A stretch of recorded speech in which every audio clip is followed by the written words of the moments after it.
Morning student, मैं प्रज्ञा ma'am आपकी chemistry की टीचर।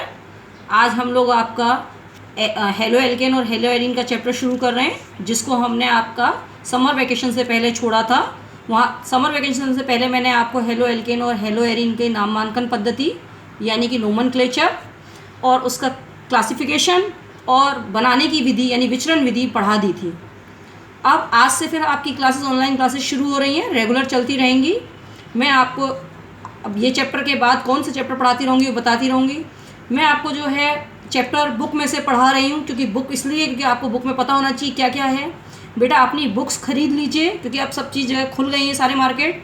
एनसीईआरटी की बुक अपनी केमिस्ट्री की पार्ट 1 पार्ट 2 दोनों खुल ले लीजिए, क्योंकि कभी आपका ये ऑर्गेनिक, कभी फिजिकल और कभी इनऑर्गेनिक जो भी होगा मैं आपका चैप्टर कंटिन्यूस पढ़ाती रहूँगी। इससे पहले हम लोग आपको सॉलिड स्टेट पढ़ा चुके हैं, यानी सॉलिड स्टेट कठोर अवस्था। उसके बाद सॉल्यूशन पढ़ा चुके हैं यानी विलियन। सरफेस केमिस्ट्री यानी पृष्ठ रसायन पढ़ा चुके हैं। और हेलो एल्केन हेलो एरीन आपका चल रहा था, जिसको हमने आपका विचरण विधि पे छोड़ा था, जिसे हम आज आगे से कंटिन्यू कर रहे हैं। आपको अगर कोई भी परेशानी हो, कोई भी दिक्कत हो तो मुझसे पूछ लीजिएगा। नोट्स बनाने का काम अब बेटा आप लोग खुद करेंगे, क्योंकि आप लोग 12th में हो, छोटे बच्चे नहीं हो। मैं आपको क्वेश्चन आंसर्स कराऊंगी, इंपॉर्टेंट क्वेश्चंस भी बताऊंगी, इंपॉर्टेंट चीज़ भी बताऊंगी, जो इंपॉर्टेंट मोस्ट इंपॉर्टेंट होगा वो भी दूंगी। पर नोट्स आप खुद बनाएंगे, क्योंकि स्पून फीडिंग का काम अब आपका नहीं है। छोटे बच्चे हो तो स्पून फीडिंग करते रहें, आप लोग अपना काम खुद करेंगे। दिक्कत कोई भी हो आप मुझसे पूछ लीजिए। तो नोट्स आप खुद बनाएंगे, क्योंकि जो नोट्स आप खुद बनाओगे वो आपको अच्छे से समझ में आएंगे। मैं बना के दूंगी तो आप सिर्फ उसे रटन विद्या का काम करेंगे। मैं आपको क्वेश्चंस, इंपॉर्टेंट क्या क्या है इसमें, वो आपको लिख के दे दिया करूँगी, बाकी आप लोग खुद करेंगे। तो आज हम लोग आपका शुरू कर रहे हैं हेलो एल्केन और हेलो एरीन में भौतिक गुण। तो भौतिक गुण क्या होते हैं? भौतिक गुण यानी वो गुण जो कि हम क्या होता है बेटा देख के किसी चीज़ को पता करते हैं, ठीक है, जो हमें देखने से पता चलता है। जैसे पानी देख के यानी सफ़ेद है, कैसा है, या एवेपोरेट होता है कि नहीं, यानी वाष्पीकृत होता है कि नहीं, बॉइलिंग पॉइंट, फ्रीजिंग पॉइंट, यानी वो गुण जिसके अंदर उसका संगठन ना बदले, उसे कहते हैं हम भौतिक गुण। तो देखिए इसमें क्या होता है, methyl chloride, methyl bromide, ethyl chloride तथा कुछ क्लोरोफ्लोरोमीथेन कमरे के ताप पर क्या होते हैं, गैस रूप में होते हैं। जबकि जो उच्च सदस्य होते हैं वो द्रव अवस्था, ठोस अवस्था में भी पाए जाते हैं, ठीक है। जो कार्बनिक हैलोजन यौगिकों के अणु सामान्यतः क्या होते हैं, ध्रुवीय। ध्रुवीय क्यों हुए बेटा? क्योंकि इसमें एक कार्बन है और एक हैलोजन, ठीक है। हम लोगों ने क्या पढ़ा था, हेलो एल्केन। एक हेलो एल्केन क्या होता है, हेलो एल्केन यानी एल्केन, एल्कीन और एल्काइन। ये क्या है आपके, सॉरी, हेलो एल्केन्स क्या है आपके, हैलोजन और एल्केन। ये किसके सब्स्टिट्यूट है, ये आपके एल्केन्स के सब्स्टिट्यूट। अब एल्केन्स कहोगे मैम, ये एल्केन्स क्या है? तो देखिए मैं आपको बता रही हूँ एल्केन्स क्या होते हैं।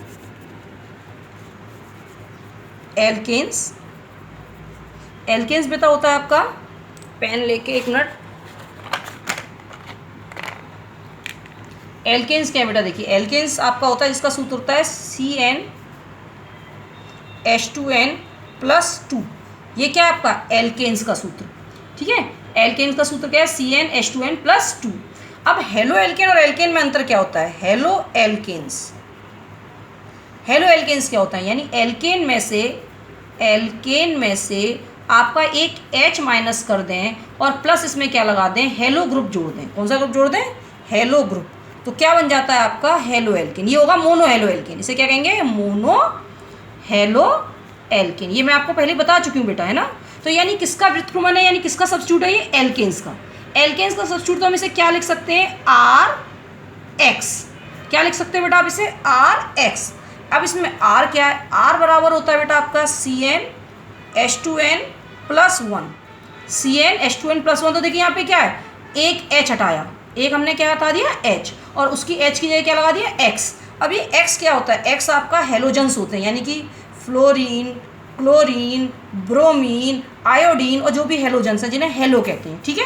तो ये आपका ये हो सकते हैं। यानी अगर हम mono halo alkane, die halo alkane यानी 2 H हट जाएंगे, ट्राई हेलो एल्केन मतलब 3 H हट जाएंगे। तो ये हेलो एल्केन्स क्या है आपका, जिसमें कि हमने क्या हटाया, एक H हटाया। तो हेलो एल्केन। अब हेलो एरीन क्या थे, एरीन का मतलब ये था कि एरोमेटिक में से, ठीक है। एरीन्स क्या थे आपका, ये एरोमेटिक ग्रुप जो था, इसमें से आपने क्या करा, एक H हटा दिया और X लगा दिया, ठीक है। क्या कर दिया, H हटा दिया और X। तो हमने आपको हेलो एल्केन और हेलो एरिन समझाए थे शुरू में, जिसके अब हम भौतिक गुण के बारे में बात कर रहे हैं। तो भौतिक गुण में क्या कहा जा रहा है कि ध्रुवीय है। तो ध्रुवीय तो नेचुरल सी बात है बेटा, ध्रुवीय क्यों है? क्योंकि ये क्या है, ये ऋणात्मक है और ये क्या है, धनात्मक। तो इस पर आंशिक ऋणात्मक और आंशिक धनात्मक आ जाता है, जिससे ये क्या हो गए, आपके ध्रुवीय हो गए। ठीक है, यानी पोलैरिटी किस क्या डेवलप हो गई इसमें, पोलैरिटी। तो पोलैरिटी होने की वजह से क्या होगा, पॉजिटिव नेगेटिव हो गए, जिस वजह से ये आंशिक रूप से यानी पार्शियली वाटर में क्या है, सॉल्यूबल है। और ये क्योंकि अगर आपके इनके अंदर पॉजिटिव नेगेटिव यानी इनके बीच में क्या आ गया, कौन सा बल आ गया बताएंगे, अंतराणविक आकर्षण बल। ठीक है, अंतराणविक यानी intermolecular force, intermolecular attraction force जो आ गई, अंतराणविक बल किसकी वजह से, ध्रुवण के वजह से, पोलैरिटी की वजह से। तो ये क्या होंगे, प्रबल होगा। इनका जो क्वथनांक है और गलनांक है वो क्या होगा, एल्केन्स, सेम एल्केन्स। यानी अगर मैं बात करूं CH4 की और बात करूं CH3Cl की, तो इसका बॉइलिंग पॉइंट और मेल्टिंग पॉइंट इससे क्या होगा, ज़्यादा, क्योंकि इसके अंदर क्या है, पोलैरिटी। तो वही चीज़ हम बात कर रहे हैं। और हम अगर बात करें हेलो एल्केन्स में, अगर हम हेलो एल्केन्स में बात करें तो हेलो एल्केन्स में सबसे ज़्यादा किसका होगा, RI का, उससे कम किसका होगा, RBr का, उससे कम किसका होगा, RCl का, और सबसे कम किसका होगा, RF का। ठीक है, तो यानी कहने का मतलब है अगर हम समान एल्किल समूह के लिए एल्किल हैलाइडों का क्वथनांक तो किस तरह से कटेगा, ऐसे। क्यों कटेगा, क्यों, क्योंकि इनका द्रव्यमान ज़्यादा है। तो आप लोग जानते हो कि द्रव्यमान बढ़ने के साथ साथ क्वथनांक बढ़ जाता है।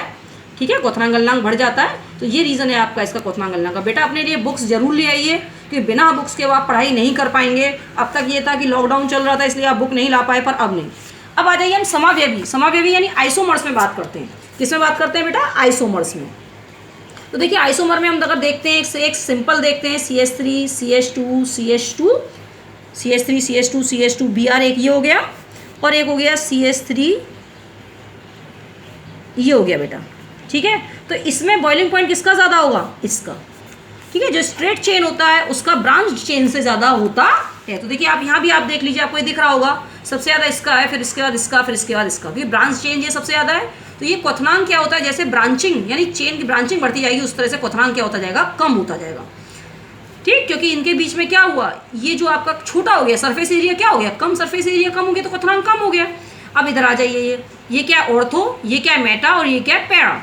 तो आप देख रहे होंगे सबसे ज़्यादा क्वथनांक किसका है, और किसका है, ऑर्थो का, फिर किसका है, मेटा का, फिर किसका है, पैरा का। क्योंकि इसके अंदर जो आपका बल है वो सबसे ज़्यादा, इनमें क्या होगा, प्रतिकर्षण बल सबसे ज़्यादा होगा, इसमें प्रतिकर्षण बल सबसे कम होगा। ऐसे गलनांक देखिए, गलनांक आपका ये इधर की तरफ बढ़ रहा है, प्रतिकर्षण बल सबसे कम इसलिए होगा, इसलिए गलनांक सबसे ज़्यादा इसका होगा। ठीक, तो ये आपका गलनांक का है, ये क्वथनांक का है। घनत्व, अब देखिए घनत्व की बात आ गई, तो घनत्व किसका ज़्यादा होगा, जिसका भार ज़्यादा है। यानी हैलाइड्स में सबसे ज़्यादा भार किसका होगा, आयोडाइड का। तो आयोडाइड का घनत्व तो सबसे ज़्यादा। और फिर कार्बन परमाणु अगर सेम है, जैसे मैं बात करूँ मीथेन की और मिथाइल हैलाइड की, तो मिथाइल हैलाइड का मोलिकुलर वेट ज़्यादा है। फिर हम बात करें मिथाइल आयोडाइड की, मिथाइल क्लोराइड की, मिथाइल ब्रोमाइड की और मिथाइल फ्लोराइड की, तो सबसे ज़्यादा किसका होगा, मिथाइल आयोडाइड का। फिर उसके बाद मिथाइल ब्रोमाइड, फिर उसके बाद मिथाइल क्लोराइड, फिर मिथाइल आयोडाइड। तो देखिए आप लोग देख रहे होंगे यहाँ पे ये घनत्व दे रखा है, यौगिक दे रखा है, फिर घनत्व दे रखा है। तो देखिए आपका इसमें देखिए, ठीक, ये नॉर्मल है, ये नॉर्मल क्लोराइड है, नॉर्मल ब्रोमाइड, नॉर्मल आयोडाइड। तो नॉर्मल क्लोराइड आयोडाइड का सबसे ज़्यादा। ऐसे ये देखिए आप इधर भी देख रहे होंगे, अगर जिसमें 2 क्लोरीन है उससे ज़्यादा किसका है, जिसमें 4 क्लोरीन है, क्योंकि जैसे जैसे मॉलिकुलर वेट बढ़ता जाएगा घनत्व बढ़ता जाएगा। अब आ जाते हैं, हम बात करते हैं विलयता यानी घुलनशीलता। तो हैलोजन जल में क्या है, अल्प मात्रा में विलय। अल्प मात्रा में क्यों विलय, क्योंकि ये क्या है, ध्रुवित है। और कहते हैं, हम जानते हैं ना कि पोलैरिटी में डिसॉल्व हो जाती है, तो ध्रुवित इसलिए ये अल्प मात्रा में जल में घुल जाते हैं। क्योंकि देखो क्यों, क्योंकि ये आकर्षण बल जल में उपस्थित मूल हाइड्रोजन आबंधों जितना प्रबल नहीं होता। अल्प विलय इसलिए क्योंकि इनका जो आकर्षण बल है वो ज़्यादा प्रबल नहीं है, तो ये बहुत अच्छे से नहीं उसमें घुल पाते, पर आंशिक रूप से क्योंकि थोड़ा पोलर है इसलिए घुल जाते हैं। ठीक है, फिर हम लोग रासायनिक अभिक्रिया के बारे में कल बात करेंगे। आज मैं ज़्यादा इसलिए नहीं पढ़ा रही हूँ कि आज ही शुरू कर रही हूँ। आप लोग आज पढ़िएगा, और बेटा देखिए जितना मैं पढ़ा रही हूँ उतना तो पढ़ना ही है, उसके आगे भी पढ़िए, जिससे कि आप जब मैं कल पढ़ाऊँ तो अच्छे से समझ सकें और मुझसे क्वेश्चनिंग कर सकें। तो आज के लिए इतना ही काफ़ी है। Thank you.